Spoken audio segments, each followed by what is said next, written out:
wiggity wham, jiggity jam. It's the Bionicle Inspiration Series, and today we're going to be talking about dinosaurs, because who doesn't love a good dinosaur? So we're going to cover some dinosaur-themed mocks from the Bionicle community with the intent to inspire you. So if you're planning on building some dinosaurs, hopefully some of the mocks that we see here can give you some ideas or help you in areas you might be stuck in, all that jazz. And yeah, let's just start. Let's just go.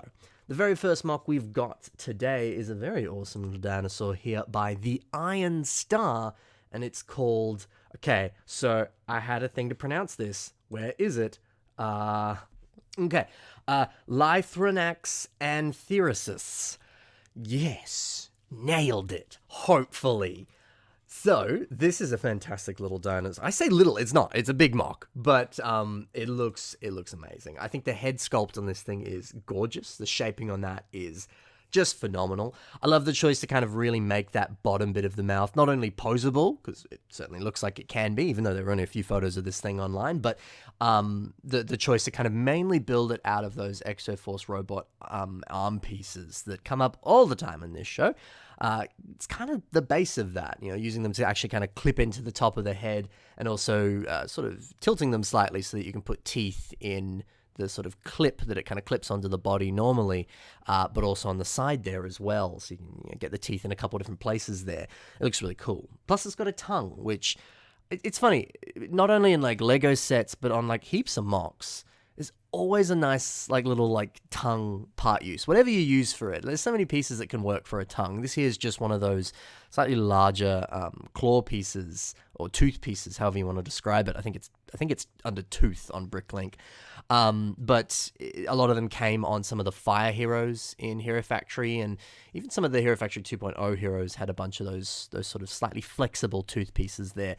Using that as the tongue works really well. Really well, And I've seen people use like flags or some of the like kind of headdress pieces as well, even just like plates or bricks or whatever for tongues, and it almost always looks good. So to some degree, you can't go wrong with just slapping any kind of piece in red or in pink or something for a tongue. It'll probably work. So I think that's, in general, just a really nice way of doing that head, nice way of doing the tongue. A lot of cool stuff. Final thing on the head that I really enjoy is the eye piece there. That is from a Nexo Knights set. I believe it was that like final wave of Nexo Knights. I'm not trying to Google it. When they kind of did those like virusy evil dudes, where the color scheme was very sort of like black, a little bit gunmetal, and that sort of trans. I'm so bad with my trans colors. MC Lego Boys can get real mad at me. Trans neon green. I don't know. It's that trans green color that I just always forget the name of. I'm so sorry. It's a really cool piece, and it kind of has that sort of like almost like honeycomb sort of pattern to it. That nice little texture. I think the shape in general looks really cool as like an eye design, and in general also just really pops too. So it's a nice little accent there, and just a great way of kind of adding a little something to that. Looks really cool. All right, I had to look it up. I felt ashamed as a Lego fan. The color is trans bright green. It like just burned that into my mind because it bugs me. It bugs me that I don't know these colors. Isn't that it with a Lego, as being a Lego fan? I don't know if you guys feel this too, where you'll like, someone will be like, hey, that's a cool shirt. I really like the blue. And you're like, it's not blue, it's sand blue. And you use like Lego colors as just like your primary naming of colors. So, like, what if I encounter a vase and I'm like, that's a nice vase. I don't know the color name. I need to know the Lego name. This is important, you see. Trans bright green. Let's say it 3 more times so we all remember. Trans bright green. Trans bright green. Trans bright green. I've got it now. Don't worry. But I'm slightly wrong. This piece appears in multiple sets, but actually not in this color in an Nexo Knights set. So the set that this actually appears in this color is called Mythical Creatures, set 31073. This is a cool red dragon thing. It is pretty cool, and you can see it's being used as an eye there as well, so even Lego thinks it's a good part use.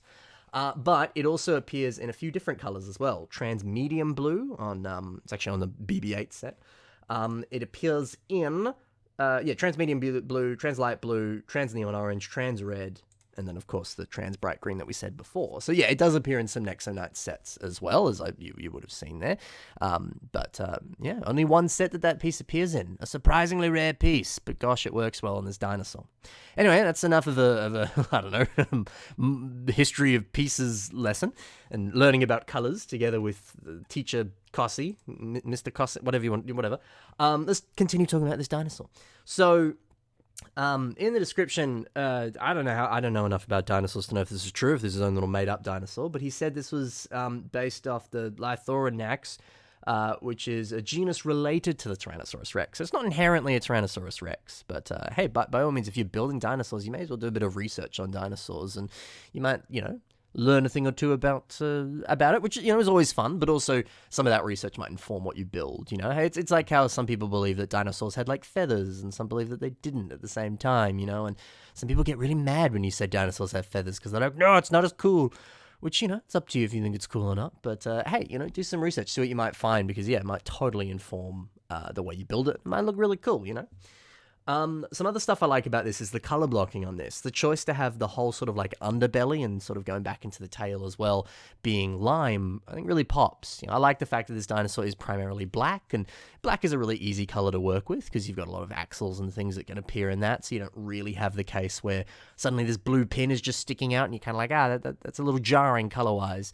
But also there's just a lot of pieces in black, so by all means, if you're looking for just an easy color to use, black's normally your best bet, and black kind of goes with everything too, so the lime and the black, good color scheme, really pops, fits with the eye as well, it's all sort of complementary in that regard. But also I think it's just a good way of sort of blocking out that color, so it's all sort of localized in one place there. Makes sense that it would be on the belly. And using a whole bunch of those system curved slope pieces as well does give it a nice texture as well, so yeah, a lot to love there, I also quite enjoy how on the tail, it sort of branches out into this, that sort of wire tube piece in sort of that lime green color, but it's kind of a milky lime because it's I don't know, it's sort of a marbled piece. It sort of has that kind of milkier color to it, but inside is that lime color. So it kind of passes as both colors there. But that tube piece, I think is cool because it kind of looks like, I don't know, sort of like a biomechanical sort of thing of like, tubing or wiring kind of flowing through the tail, and you can see sort of mechanical details on this dinosaur. But it also kind of passes as just some sort of like, I don't know, just sort of organic mesh or just something else sort of flowing into it. Naturally it is that sort of rounder color and shape and texture to it. So, I don't know, to me, it kind of passes as both things. It looks very like biomechanical, but it also looks like it could just be, I don't know, just sort of a part of the sort of natural curvature of the body at the same time. So, I don't know, there's a couple different ways that works in my opinion. I really do like that. So, yeah, it's pretty cool. And I think just in general, this is a fantastic looking dinosaur. The shaping's gorgeous. The way that those Exoforce robot arm pieces work on the torso as well, just sort of popping those on the side there really does give it this smoothness and organic look to it. It's very, very cool indeed. So yeah, love your work there, good sir. Let's move on to the next mark. This is by Ballom Nom Nom, or Matt Goldberg, and this is called Pteranodon. I was going to just say it's a pterodactyl, but it's got a funky name. So I love this. I think this is great. I again, another nice little eye design here that really pops. It's that sort of pink stud in the middle there, but it nicely complements the color scheme here, but also does sort of just shine up against the rest of it and still stand out. It's like a human. When you've got beautiful blue eyes that really pop. It's cool. It looks nice. So I think it's a good idea to do that on a mock as well. No point having it blend in with the rest of the color scheme. You won't even be able to see it. So nice little pop of color there. That's still very similar to the red, so it still sort of works. It's a good way of doing it. The wing design on this is also very nice. It uses this yellow kind of mesh piece. So this came on one of the old Ben 10 sets, an older construction theme that sort of popped up just after Bionicle left and just sort of before Hero Factory came in. Really interesting piece. I've never actually had that piece myself. And I really want to just, I don't know, feel it, see what it's like, just sort of understand it a bit more because it's a very unique piece. And it's great to see it working so well here, and yeah, it's always just cool to see more obscure pieces like that being used. And it's also nice to see it being used in the way it was kind of intended as wings, like I believe we've seen that piece being used as something that like Dylan Meaves made, where it was kind of like a poncho of sorts, which I mean is a great way of using it. But sometimes you don't have to use a piece in a super unique or creative way. You can just use it the way it was intended and it'll work really well because that's how it was designed, So yeah, it's awesome. I also enjoy the stand on this. Another Nexo piece, this sort of wheel piece here with this sort of rockier texture came from, again, one of the later waves of Nexo. And I just think it's cool. It's a great idea to just use a big old wheel as a base there and just sort of have that beam connecting it up so that it looks like the pterodactyl's flying. And it's just a nice way of adding a bit of context to that base too. You could have very easily just had that be a normal tire, just like a black tire or whatever, or some sort of trans-clear dish or something that was big enough to sort of hold itself up. But the fact that it looks a bit kind of rockier, it's like it's flying over some mountains or something. It's just a little bit of context, a little bit of fun there. It's nice. I also like this as a pterodactyl as well. We'll see as this episode progresses. A lot of people like to build like raptors or Tyrannosaurus rexes and stuff. And in like research for this episode, I found a bunch of other T-Rexes and things. It's everyone's favorite dinosaur. It's the quarterbacks of the dinosaurs. So look, in a world of T-Rexes, in a world of dinosaurs as well, build a pterodactyl. It's like one of my teachers at uni used to say: when everybody's zigging, you got to zag. Because it just, I don't know, differentiates you. It makes it more interesting, and it could also be more fun for yourself. Because, yeah, sure, it's nice to stand out in the crowd, and I don't know, if you're looking for your social media influencing and stuff, sure, it makes you stand out, and you might get some more likes, if that's your cup of tea. But at the same time, it's nice to just be like, hey, I'm building something unique, and that's kind of fun. I don't know, I find that myself personally when I'm like, I've never seen anyone build this specific thing that I'm building, so like, hey, that's pretty cool, that's exciting, no one's done this before, this is unique, so, I don't know, it could be a more unique way of doing a building experience, so build a pterodactyl, yeah. Alright, on to the next mark now. This one is by Timebal, and this is called Biomechanical Velociraptor. So I think what's super cool about this is there's just some fantastic shaping of this. The proportions of it, the way it's holding itself, just looks identical to a little raptor man.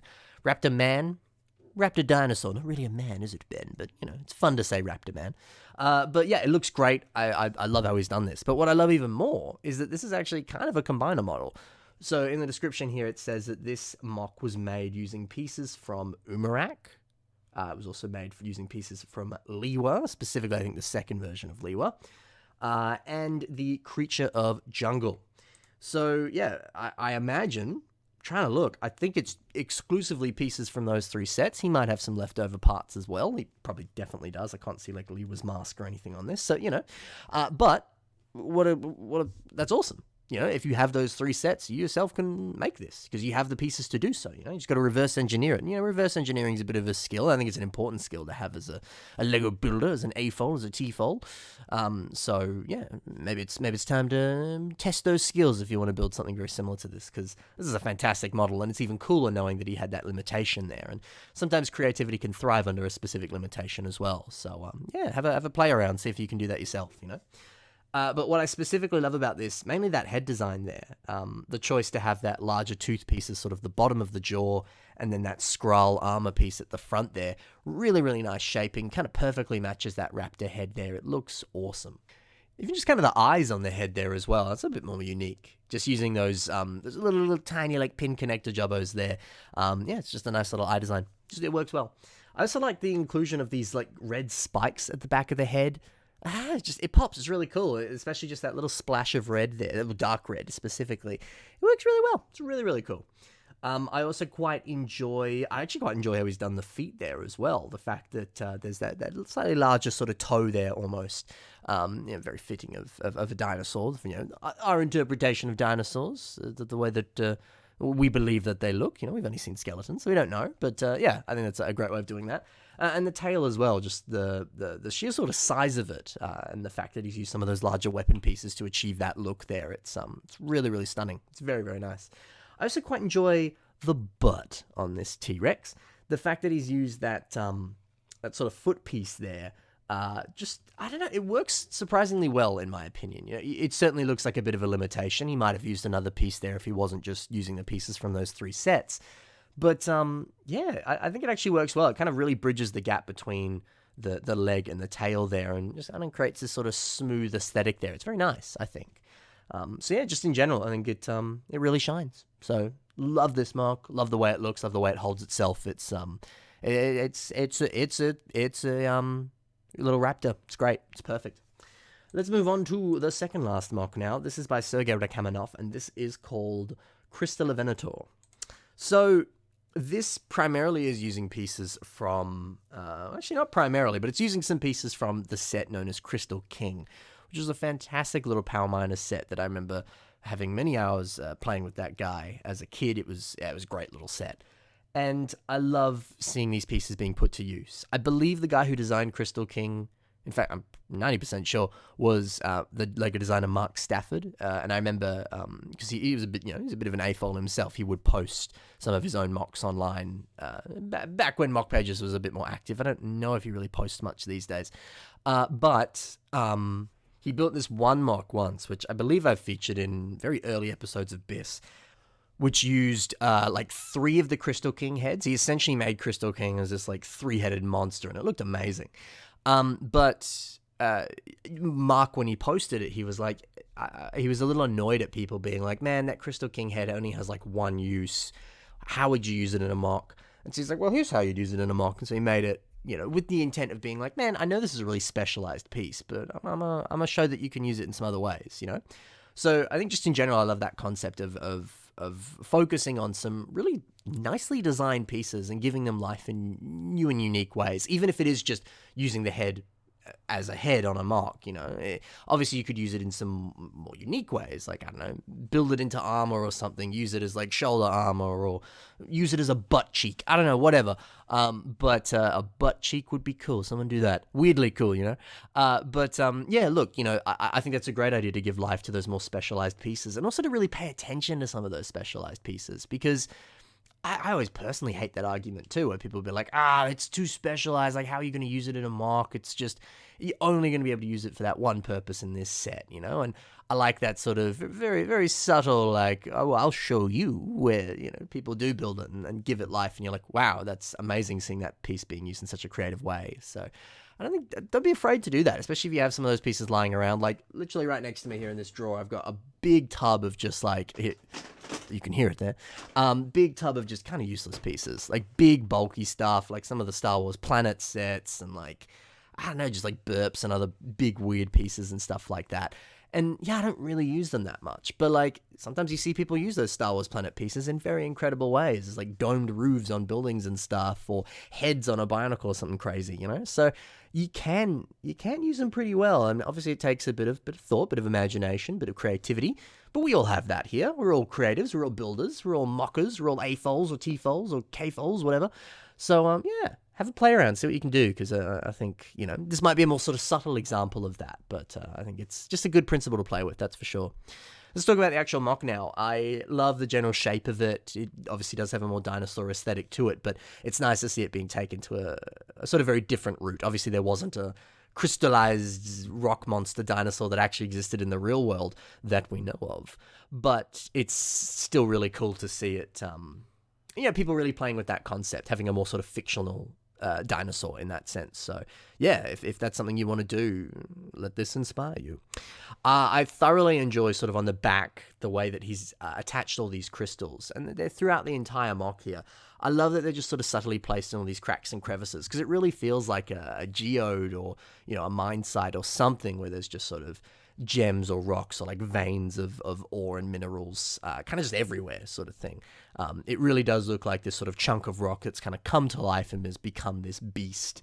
And he's very primarily sort of rocky. The sort of bulk of this color scheme is that gunmetal and dark bluish gray, which I think is perfect for rocks. I think that sort of slight distinction between those two colors makes it look like I don't know, it's just kind of the way that rocks tend to look. So I think it was a nice idea to combine those two colors here. But yeah, all those rocks jutting out of it and stuff like that, it looks like a very sort of mineral rich area of a mine site that's come to life. I think it's gorgeous.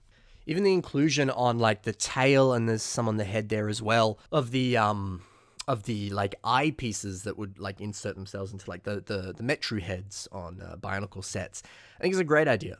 Those sort of naturally have the bits that sort of stick out a little bit more, which were the eyes specifically that insert into the head. And I don't know, I love the just unique shape of those pieces. There's something about it that very much resembles that of like a crystal, just sort of, I don't know, all these weird shapes jutting out at different angles and things like that. So I think that's a very clever part use there to represent, a crystal. It's awesome. So yeah, very cool. And just in general, yeah, fantastic mock here, and yeah, great to see people playing with the concept of a dinosaur and taking it in some more unique areas. Very cool. Let's move over to the final mock now. This is by Railblade, and this is called Gearex. So I love this. Little fun, chubby, derpy dinosaur here. And what I love so much about it is the inclusion of all these different gear pieces in different sizes. I love the fact that it sort of branches out and gets a bit bigger, kind of around the belly, and then sort of thins out again with the neck. And gears are great parts because they come in all sorts of different shapes and sizes. So I think it's really clever and really cool to see it sort of essentially just based around this flex tube element here. And seeing it kind of really recreate this more sort of, yeah, chubby little dinosaur shape. And then you've got this really sort of short-nosed design here with these very large pronounced teeth. And I think that's really fun and very clever because, and in my opinion specifically, it looks a little bit sort of derpy and fun, but it gives this mock so much character. In general, I think there's a very sort of like Sid the Sloth from Ice Age aesthetic to this character, where he does have a little bit more of a belly. He does have, you know, his buck teeth and a sort of silly face, but he's a very sort of comical, fun, lovable character at the same time. I don't know, that's at least what I specifically see with this guy here, and I think that's really creative and really clever. And also gears and dinosaurs, that's a fun little aesthetic as well. So yeah, I think it's great to see someone playing with all the different shapes and sizes of these gears and sort of place them as sort of logical progression that, yeah, mimics this sort of just unique body shape on this dinosaur. It's really, really fun. I also quite enjoy the way he's done the hands, sort of placing those tiny little tooth pieces or claw pieces there into the sort of natural slots of that gear. I think it's just a fun way of taking advantage of the natural shape of those gears and really effectively working it into the design. You know, you could have very easily done kind of what he did with the head and the arms, just used other pieces that weren't gears. But it's nice to see that everywhere he could use a gear, he did. So it's fun. It's fun. I think it's really cool and really creative and clever, the concept of a sort of geary dinosaur and just the way he's used it. There's so much character behind this. It's fun. It's really cool. So that's it for this dinosaur episode. I hope you very much enjoyed and hopefully it gave you some fun little ideas there that can get those creative juices flowing. And hey, if you want to see some more of the things that these builders built, check the links in the description. There'll be links to all the mocks in today's episode. Be sure to check out the stuff that they've done and maybe leave your thoughts on their posts as well, because I'm sure the original builders would very much appreciate that. Additionally, while you're there, in the description below, there is the submission email. So if you want to submit some of your own mocks to the show, you can do so through the email that's on your screen. Additionally, in the description below is my social media. There's links to that there, so be sure to check that out. You can see some of the other stuff that I've got going on over there. Check out my happenings and doings over there. Thank you very much for watching. I'll see you in the next episode. Bye for now.